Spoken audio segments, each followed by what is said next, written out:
So I think you're in a really interesting spot to invest as a nomad because you don't have a lot of overhead. So you're a nomad. You're probably spending part of the year working and part of the year traveling, and probably during the time that you're traveling, you're probably not making any money. Well, today I'm going to talk about ways that you can make money while you're traveling. This is passive income.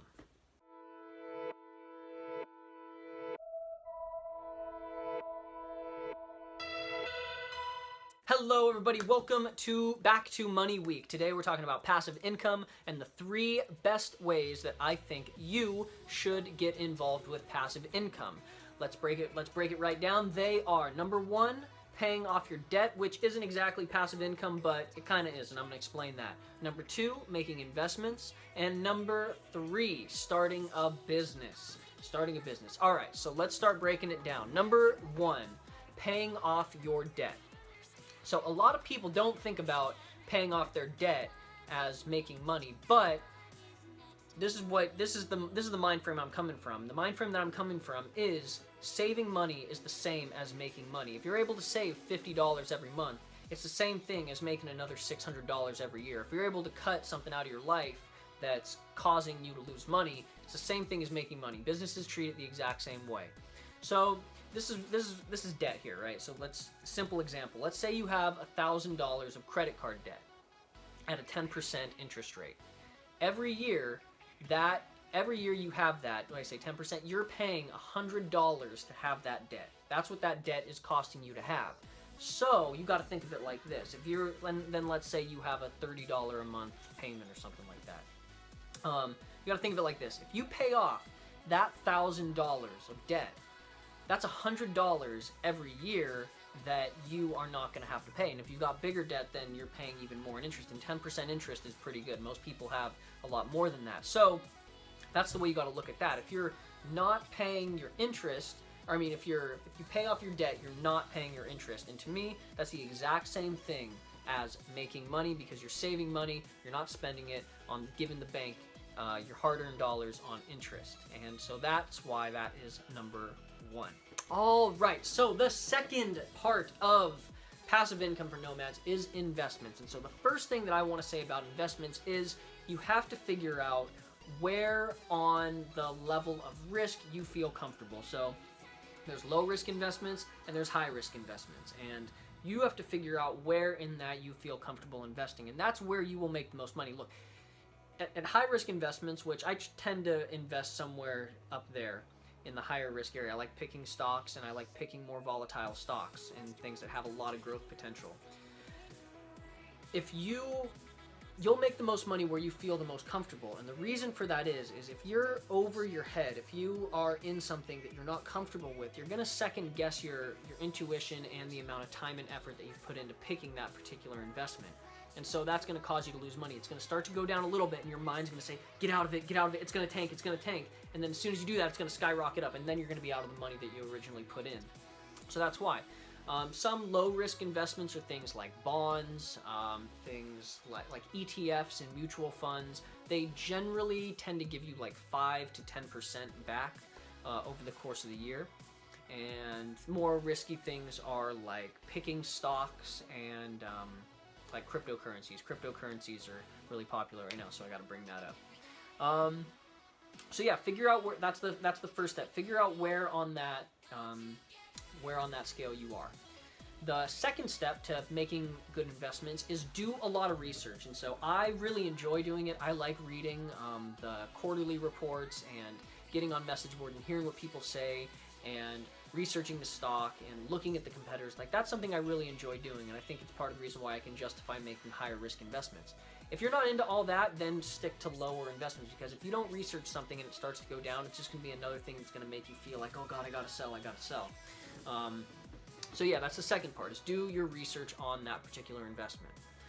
And the third part of investing, I don't even know if I planned a third part, I'm just kind of going off the cuff right now, but after you've figured out where you feel as far as risk goes, and you've done your research, the third is making the investment. And so I guess that would be like, how much do you invest? And that's really up to you. That kind of has to do with risk factors and things like that.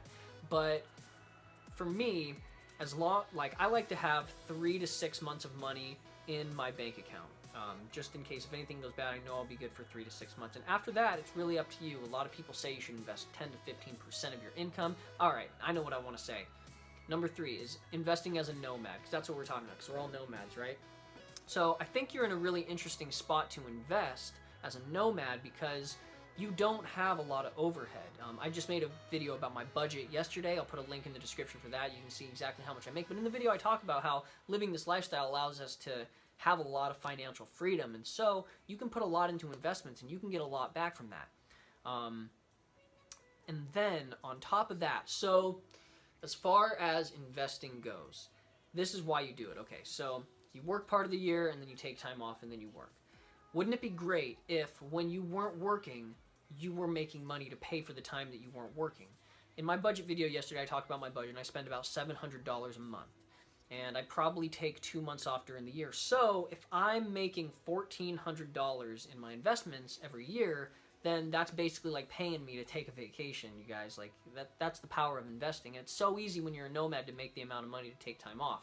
And so for me, to get $700 or to get $1,400 back, that would be 10% of a $14,000 investment every year. So I feel like 10% is pretty easy to get back in investments. If I can get $14,000 into some nice solid investments and I can get that money back, then that's perfect for me. And of course you're going to figure out all that for you, but that's kind of my goal, and that's been my goal this year. But that's the power of investing and what it can do for you as you travel. All right, I have talked more than enough about investments. I'm probably going to have to cut some stuff down in there. But the third thing that you want to focus on as a nomad in making passive income is starting a business.